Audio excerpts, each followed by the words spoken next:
Alors, je te montre les effets de la reprogrammation neuromusculaire. Il faut savoir qu'avant cette vidéo, j'en ai fait une qui montre comment engager les muscles bas pour tonifier le bas du ventre. Et maintenant, quand je bascule le bassin vers l'avant, comme ceci, tac, direct sous mes mains ici, je sens les muscles qui s'engagent. Ça veut dire que mon corps, depuis tout à l'heure, a retenu que, en plus de basculer ici, il faut engager ces muscles-là. Il se les mis automatiquement. Je ne peux pas te le montrer, hein, c'est pas une zone bien placée, mais en mettant mes mains, dès que je fais ça, tac, je sens que ça s'engage.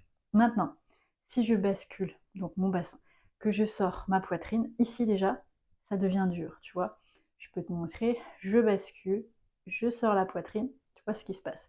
Mais au toucher, ça devient dur. Maintenant, je vais, comme si je voulais faire ceci avec mes jambes des deux côtés, ça devient encore plus dur. Si j'amène mes épaules vers le bas et l'arrière, ici comme ceci, ça devient encore plus dur ici, tu vois, ça se dessine. Et si je sors bien ma poitrine, encore plus. Ce sont des muscles qui s'engagent. Moi, je ne fais rien. Je fais juste que basculer, sortir, placer mes épaules, et les muscles se mettent automatiquement, ce qui va faire le dessin ici, et qui le fait en bas, je sens que ça travaille bien. D'ailleurs, aujourd'hui, j'ai fait 3 vidéos, pas plus longues que ce que je te fais ici sur YouTube, et je sens mes abdos comme si j'avais fait une demi-heure de crunch. Voilà, c'est les effets que tu peux avoir avec la reprogrammation neuromusculaire. On me demande souvent combien de répétitions, combien de fois, etc. C'est pour ça que j'ai créé le 5 minutes santé. 5 minutes, c'est suffisant.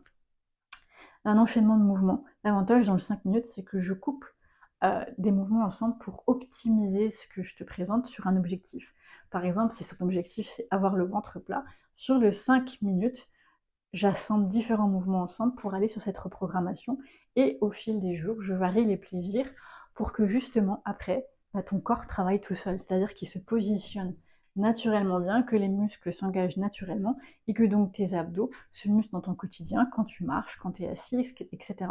Ce qui est, je le rappelle, le rôle des muscles, par définition, un rôle du muscle, c'est d'être musclé et de tenir ton corps. Hein. Le muscle n'a pas besoin de ci, de ça. Alors on va me dire, oui, mais on est plus sédentaire qu'avant. Ben oui, mais c'est surtout qu'on est moins bien placé qu'avant. Tu vois, regarde, quand je fais ça, ce qui se passe. Dès que notre position n'est pas bonne, et ça se voit pas forcément puisque c'est les muscles profonds qui vont être affaiblis, mais les superficiels souvent vont avoir pris le dessus, ce qui explique tes petites tensions, pour essayer de te tenir et de te redresser parce que ça marche pas bien.